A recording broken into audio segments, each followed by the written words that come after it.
The Paddy Power Half Hour on Off the Ball. With Paddy Power, as obnoxiously passionate about soccer as Frank Lampard after the final whistle. Gamble responsibly. CWE.net.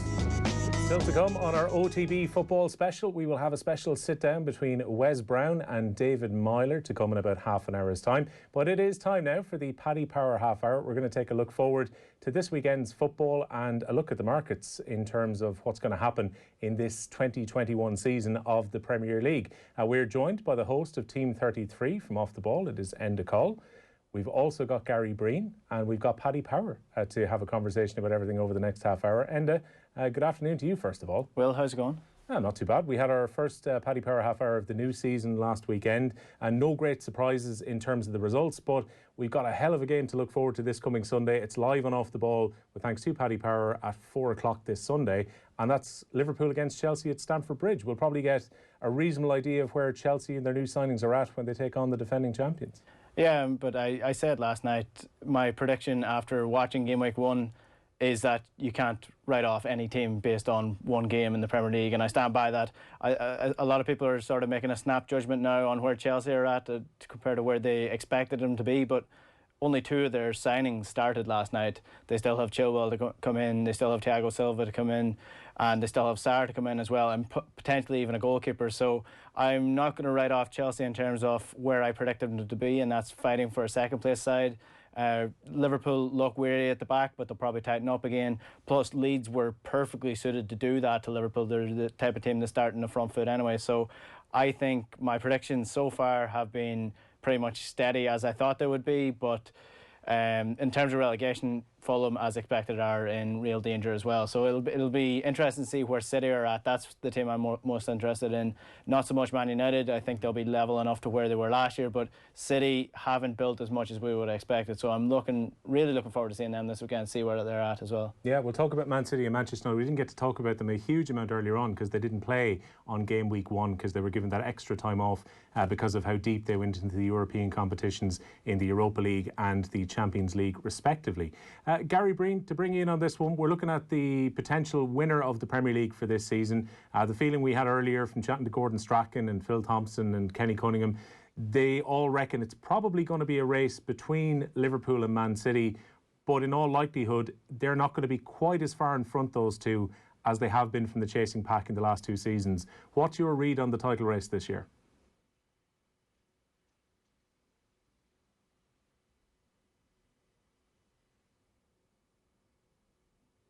Seems just be struggling with Gary. So, Gary, hold the line there for a second. We'll try and get you back up and running again. We'll go to Paddy Power from our sponsors, Paddy Power here. Paddy, how are you looking at the race for the title race then in terms of the odds?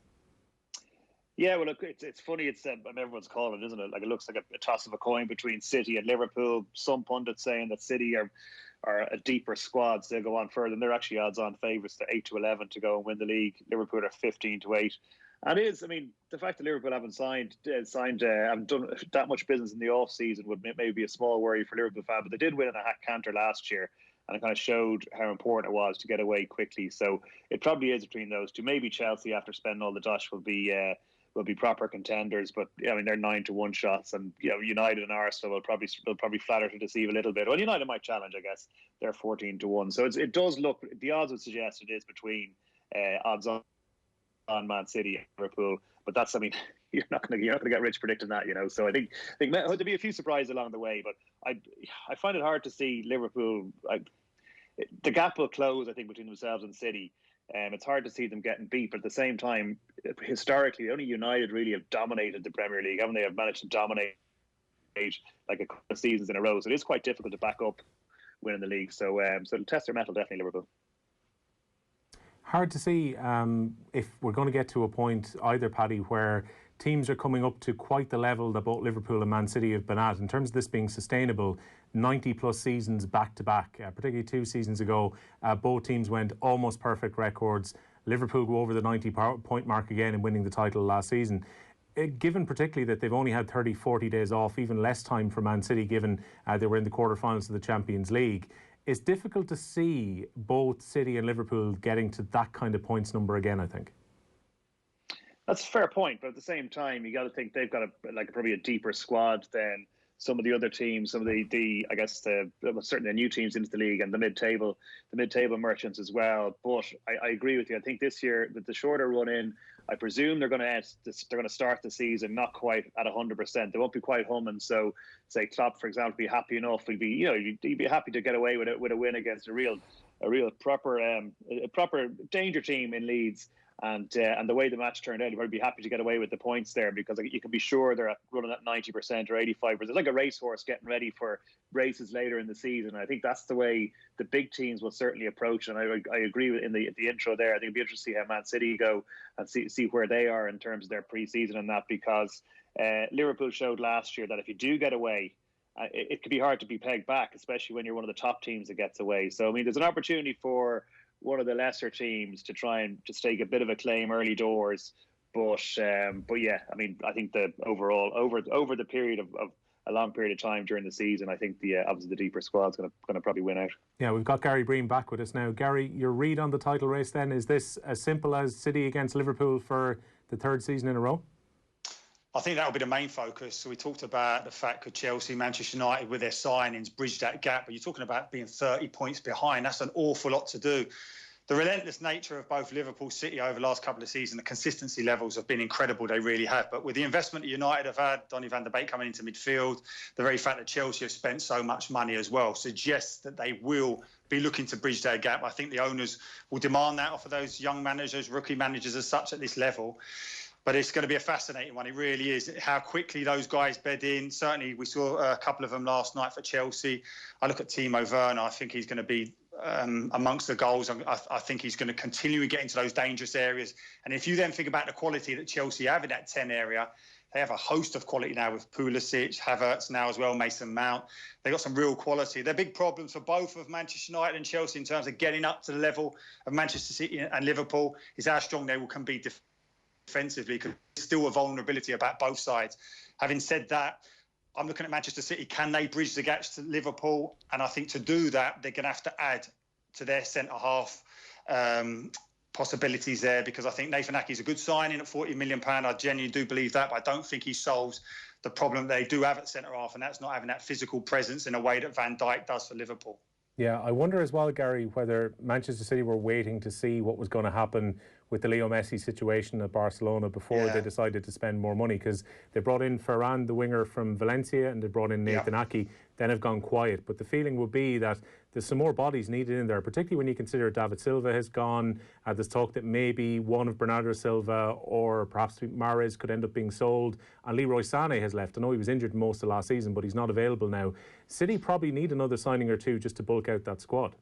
Well, if you look at in terms of the quality they have going forward, even though the likes of Silva's going, you'd hope that Foden can replace him. And I would never worry about Manchester City in terms of going forward. I think they still got the best player in the Premier League in Kevin De Bruyne. And then the fact that they outscored Liverpool suggests that. But the difference in terms of winning leagues and being at that consistent best is how good you are defensively. We saw the transformation that Liverpool had just by getting Van Dijk into the building. And I think that City are going to have to try and get some of that presence. Listen, Laporte was a massive loss when he got injured. Of course he was, in a way that Van Dijk would be for Liverpool if it happened. But I think they need to thicken that area. I genuinely believe that, because too often you don't really want to see Fernandinho going back at centre-half. I think he's missed his quality in centre midfield, and in the role we play screening that back four is so important. So I do believe that they'll still do a bit more business, and certainly I think the priority will be to strengthen that defence. Enda, Coll, we've got live coverage of Liverpool against Chelsea this Sunday afternoon. How do you reckon it's going to go? Liverpool, we saw stutter a little bit against Leeds, but got the business done. Again, Chelsea had to spend long spells without possession last night, but got a 3-1 victory against Brighton. What's your feeling, Enda, about this coming Sunday at the Bridge? Well, based on the Brighton game last night, if you look at what Chelsea did in that game, Brighton actually dominated quite a bit of the possession for large parts of the first half, and large parts of up until about 10 minutes in the second half. They probably had the better of chances, probably created the more opportunities as well. So compare that to what Liverpool will do to what Brighton did to them. Liverpool will take their chances, they'll create better goal-scoring opportunities, and they like to start fast. And if Liverpool can start fast against Chelsea this weekend, they can get a couple of goals, because that defence still is vulnerable.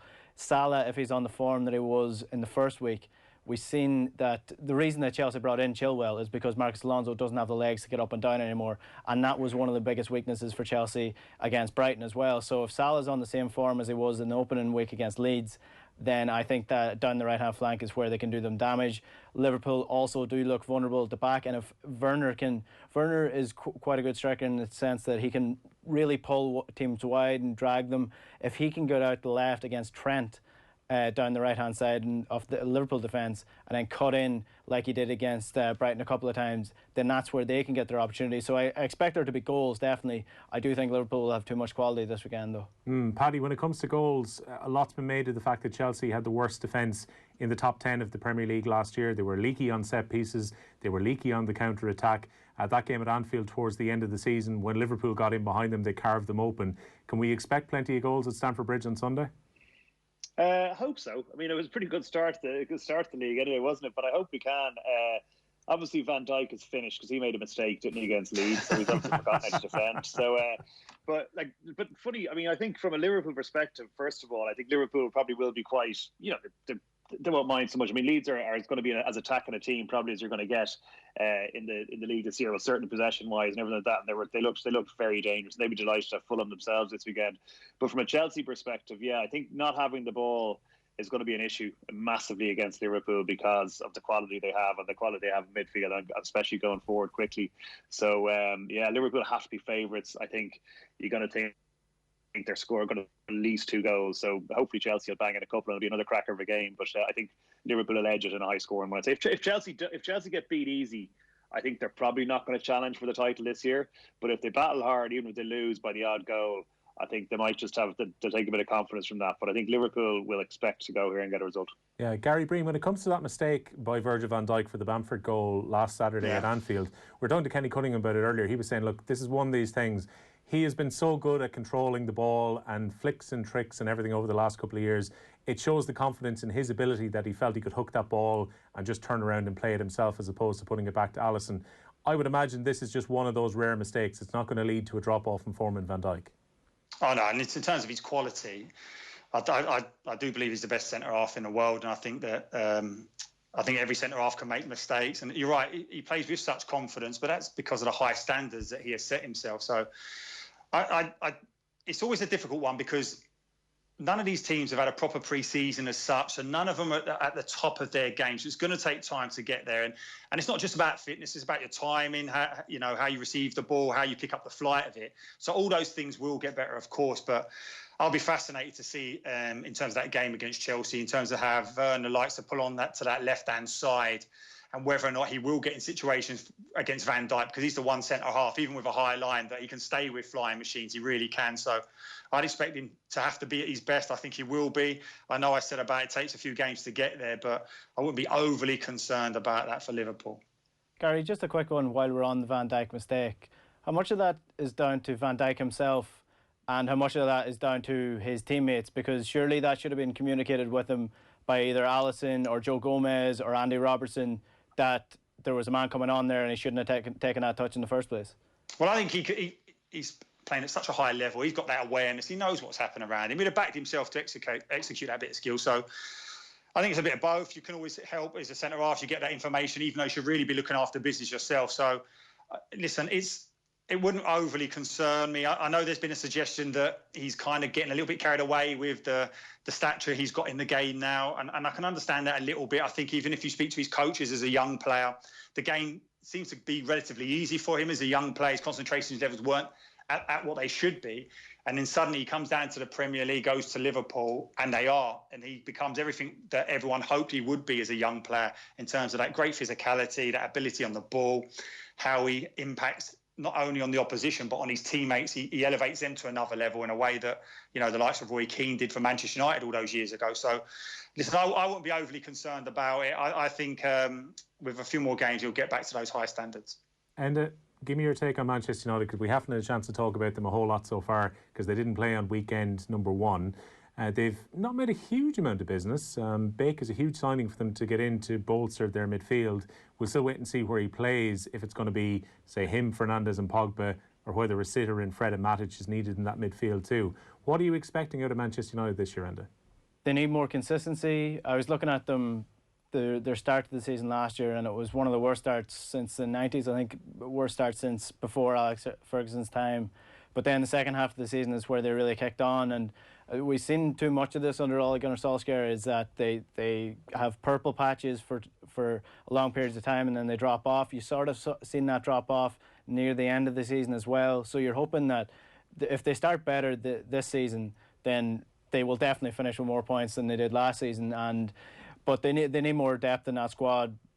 I know there's a lot of conversation around transfer windows and how fans are getting desperate for teams just to sign players, but Man United genuinely do need more depth in that squad, and Solskjaer was pointing that out as clear as day to Ed Woodward and the board at the end of the season, when he just wouldn't make substitutions because he was trying to send a message that they don't have the players to come on and make a difference when the likes of Greenwood's not playing well, or Martial if he's not scoring. They don't actually have these players to come off the bench, and they still don't. So I'm not really sure where they go from that. Van de Beek, yes, he's a great option to have. He seems to be a really good talent, but it's hard to see where he fits into the squad at the minute. I would have liked them to see them bring in a centre defensive midfielder, because Matic doesn't have the legs for the full season to do that role. They probably need another left back, probably need another centre half. I don't think they're going to be quite challenging for the title yet, but they definitely are in a better position this year. You'd expect them to have the system in place now under Solskjaer. No more excuses for him. This is the year that they can really go out and prove what they can do, but they do need a couple of more players before the season starts. Yeah, Paddy Power, you guys have them priced up in that kind of top four range. That's the feeling, that they're going to be in the top four, but it would take a remarkable season for them to be at the very top. Yeah, I think so. And it's interesting to think it's very hard for Solskjaer in a way, because I mean, I think that the analysis there is just perfect, Enda. But at the same time, they did manage to nick third last year. So they got to keep improving, don't they? So maybe it's just a points thing that he has to start talking about that. But they're 14-1. They're fourth most likely to win it, behind obviously City, Liverpool, and Chelsea. But in terms of top four, you would be expected there'd be a touch of odds on for top four. Let's check here. They're 8-13 to finish top four, so it is likely they get there. But I think that I guess United fans, depends how they start. United fans now will be coy enough, but if they do get a couple of big results in the bag, it'll be Ollie's driving the bus and all that kind of rubbish again. But it is what I love about it, just there what Enda was talking about there. I love the Premier League for that a manager in the Premier League will not bring on subs to make a point to the chairman of the stand. It's deadly. It's just great, isn't it? Like. Gary Breen, Manchester United, what kind of season are they going to have? Well, it's so difficult because at times they can look brilliant and then at other times look so vulnerable. And I certainly think if you're looking at, on paper, that midfield three of Pogba, Bruno Fernandes and Donny van der Beek, you can see the strengths in terms of going forward without a shadow of a doubt. But you'd be slightly concerned about on the turnover, out of possession, how they would be able to protect the back four, who Maguire's a real presence back there, but it can be situations where he's a little bit vulnerable. I'm not convinced about Lindelof in terms of that he gives you that physical presence, that reliability. So that's the major issue for me. Certainly those front three, when they're firing, there's so many goals there. So it's a difficult one. I'm also looking at that goalkeeping situation. That's one that really intrigues me in terms of Henderson signing his contract. They're going to have both those goalkeepers, De Gea, in the building. De Gea's dropped way below the standards that he set himself in terms of being the best goalkeeper in the world about 18 months ago. So as soon as he makes a mistake, then it's going to be a lot of clamouring for Henderson to get his opportunity. But the reality is that being a goalkeeper for Manchester United is very different than being one for Sheffield United in terms of the pressure that you're under as such. And I was interested to see that obviously he signs his contract, Henderson, yet De Gea rightly gets the number one slot to start the season. But what really intrigued me as well is that Jordan Pickford really struggled for England and certainly for Everton at times, and yet he gets a nod ahead of him for the national team, England. So I'm not sure that everyone's 100% convinced of Henderson, despite how good he has been at Sheffield United over the last couple of seasons. And I wonder as well, Gary, if it gets to a scenario whereby Henderson is only getting a few cup games in, say, the EFL Cup, and maybe he might get the odd run in Europe late on in their Champions League group or something like that. If it gets to January and the European Championships are 6 months away, I wonder will Henderson push to try and get himself a loan deal to be playing football before the Euros? Because no guarantees he gets into the England squad if he's not playing. No, exactly. And I think he was being quite bullish in terms of negotiating with Manchester United for this new contract. And I'm sure he'll have asked for some assurances in terms of whether or not it's a level playing field. Will I get my opportunity, or will I just be there as just nothing but the number two? I can't for the life of me see him signing that contract if he felt he was never going to get in at United. So he must back his ability to force his way in. But It'll be fascinating to see how that situation develops, because I wouldn't be 100% convinced about Manchester United defensively, and certainly having a goalkeeper changed or not having one who's nailed down as your number one would be a concern, because that's not going to help that situation at all. And Gary, your take on Arsenal, because an easy enough start away to Fulham, who again looked dodgy at the back last weekend, but a solid start. It looks like it's going to be Aubameyang's contract is going to be signed. They've brought in some defensive reinforcements for this season too. Are Arsenal well set for an assault at the top four this year? Well, it's going to be difficult because of the quality that we said that Chelsea and Manchester United have brought in, but that's 10 points they've got to make up as well, Will. It's an awful lot, and the announcement now is that Aubameyang has signed his 3-year contract, which is great news, because in terms of how good he's been for Arsenal, it kind of just masks a little bit of how they're in the bottom half in terms of big chances created, and yet you think about all the goals that Aubameyang gets. So I have been so impressed with Arteta. I felt it was a massive job for him. And I know lots of people said, like, as a rookie boss, how do you get that job? But I do believe that we're seeing now in football management more of a bespoke nature, in terms of not necessarily your CV, wherever it wants, having one of those big jobs, but whether or not you're just a good fit for that particular club. We've seen it with Lampard at Chelsea, Solskjaer at United. We've even seen it with Southgate with England, to be perfectly honest. But Arteta is someone who's really impressed. That was noticeable, the very fact that his title has changed from head coach to manager. It shows that him and Adu are getting more hands-on in terms of trying to drag Arsenal back where they think they belong. And it's been very noticeable in terms of him being at the club. The difference in terms of responsibility for those players, that they're all culpable. If they're not playing particularly well, they don't play. I think he's shown real leadership in that type of way, how he's dealt with Ozil. If you're not putting a shift in, you won't play. Guendouzi, who runs around, puts a real shift in, but lacks that positional discipline that was synonymous, really, with Arteta in his playing career at Arsenal and Everton. So I think that there's been some good signings. Gabriel, great debut in terms of coming in straight away, but there'll be harder challenges, as you quite rightly said. I mean, Fulham, and on the opening day, Arsenal put 9 goals past them home and away last time they were in the Premier League. So that was always going to be a tough one for Fulham. But they are definitely going in the right direction under Arteta. There's no doubt about it. And I think Arsenal fans, we talked about, Paddy was saying there about how supporters are suddenly thinking, like, they've cracked it. I think Arsenal fans are really getting carried away with Arsenal, feeling that they're back on track. But it's still a massive, massive jump to make those 10 points up on Chelsea and Manchester United, who are going to get better themselves in their points tally. And Coll, when it comes to the sack race, we were talking about this last weekend. David Moyes, particularly given West Ham's extremely difficult start, and they've got games against Spurs, Man City, Arsenal, Liverpool on the horizon between now and Halloween, starting with that derby against Arsenal this coming weekend. But Jose Mourinho has kind of snuck in odds-wise over the last few days. They lost their opening game of the season last Sunday against Everton 1-0. There's talk about dressing room unrest, leaks to the media about things not being rosy in North London. Is Jose Mourinho a reasonable bet, Enda, to be first man out? He's not a crazy bet. I don't think he'd be the first man out. I stick by my earlier prediction of David Moyes, because they needed to get off to a win against Newcastle, because over the next couple of months they're not going to pick up many points at all, because West Ham seriously worry me in terms of the quality they've added. They've also got, people talk about Spurs unrest. West Ham have some serious unrest. I'm not sure if you've seen with the young player leaving the club, and then Mark Noble, the captain, coming out and tweeting, giving out about the board. There's talk about the changes at the highest level of the club, the owners of the club changing. So, I mean, if the owners change in the next couple of weeks, then is David Moyes' job safe? It's probably not. If you're looking for a club with the ambition that West Ham seem to have, but seem to lack the ability to get the right man in there to actually achieve what they want. But Jose Mourinho, yeah, he's not a bad bet. Myself and yourself and Colin Buick have been chatting about the All or Nothing Spurs documentary over the last couple of weeks on Team 33, and it doesn't seem like there's that much unrest. I know it is a PR job, but it doesn't seem like the players are against them too much so far. Maybe that isn't the case at the behind the scenes when it comes to Daniel Levy, but I don't know. Like I think Spurs will give him a couple of months anyway, at least, to see what he can do, and he can always use the excuse this time again that he doesn't have his players, even though he brought players into the club. Season 2 of All or Nothing Spurs could be interesting if the cameras are still rolling currently from Amazon. Paddy, David Moyes, with your bookmakers, was installed as the favourite for the sack really since the end of last season, and it hasn't shifted a whole lot on that. The feeling seems to be he's a man under pressure, and once again it could be a case of he keeps the team up and then loses his job swiftly afterwards.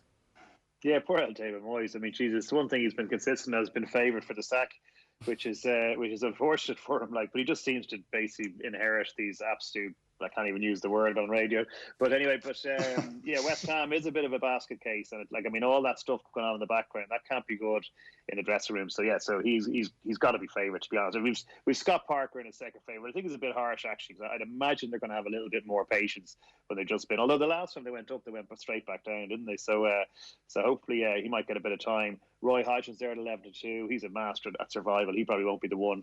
Jose could walk out himself. Maybe you get the bullet. Who knows? Slaven Bilic then is 14-1. Jose's 8-1, by the way, and then Dean Smith as well. I think Villa will give him plenty of time. He's 16-1, and after that, it's like, you know, what I was looking at actually, just in case. Imagine like Fulham beat Leeds this weekend, well, which is unlikely, and then would Bielsa just storm out again? He's done that a couple of times, hasn't he? Just kind of literally taken his ball and left. So maybe it's a small. He's 25-1. Maybe it's a small chance. But the one thing, just to tell you, the state of affairs, the way the youth are these days, it's 275-1 that no manager gets them this year. So that's obviously not going to happen. No, you put €1 on that, you lose €1 is basically the odds on no manager to go in the Premier League by the end of the season. And you lose it pretty quickly probably as well. Yeah. Gary Breen, give me your pick for Player of the Year then. I don't think you could look further than De Bruyne again if he stays fit and healthy. I think he's a sensational player. There's a few players who you take so much joy going to watch. He's certainly one of them. Salah started very well again. Looks like he's got that real energy back, and I'll be really interested to see how Havertz does at Chelsea. That's one I'm looking at. I know it's a massive investment for a player so young, but this is a guy with 38 goals from midfield in the Bundesliga for the last couple of seasons. So that's a problem that Chelsea had. Too many teams were able to put the low block on, defend it deep against them at home, especially like West Ham. Bournemouth, we've seen it, and they really struggled to break them down. He's the type of player who can do that. He can see a pass. So I think he'll be getting some great service into Werner. So, there's so many players there. You're really looking at it and thinking, oh, listen, this could be a standout year for him. But as I said, Kevin De Bruyne, it would take some beating to finish above him in that accolade. Okay, and give me your pick for Player of the Year then.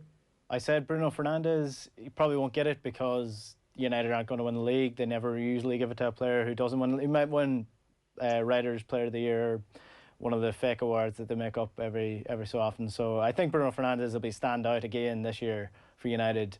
But in terms of that, yeah, you're looking at Kevin De Bruyne. He's starting to push his place for like one of the best centre midfielders to ever play in the Premier League without getting too hyperbole about it. He's one of the players phenomenal to watch. Some of the passing, you could just, when you stumble across videos on YouTube of greatest Premier League goals, I think last year they were actually able to put together a 4-minute video of Kevin De Bruyne's best passes. So that's the kind of player he is. And as a centre midfielder myself, to a much lower level, watching Kevin De Bruyne is a joy. So I think he's going to be Player of the Year again. Kevin De Bruyne says his inspiration is from Condra's Enda Coll when he was out on a given weekend. Paddy, how are you pricing Player of the Year? I think people who had a punt on this had to wait quite a while because it was only just before the season began that Kevin De Bruyne was named as the PFA Footballer of the Year just a few weeks ago. But how are you pricing up Footballer of the Year for the coming year?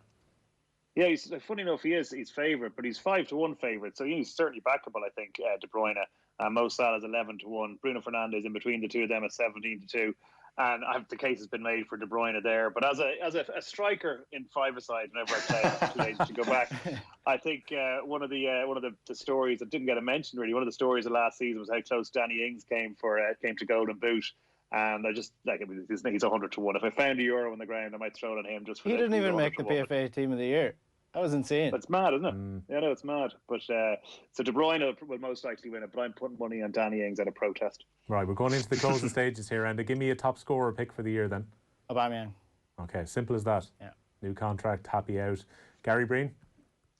Yeah, I think Aubameyang, but you see the way Leicester set up with Vardy, he'll get his goals, there's no doubt. You'd hope that Harry Kane and Aguero can stay healthy and bearing in mind the amount of chances that Aguero would be created for him. People are saying that Harry Kane's not the level he was and that he probably will find chances hard come by under Mourinho's Tottenham team. But I think it's difficult to look past Aubameyang, but I'd be interested, though, just to see how well Timo Werner does at Chelsea. All right, my thanks to Paddy Power, to Gary Breen, and also to Enda Coll. That has been our Paddy Power Half Hour. Good luck if you're having a punt on the games this week.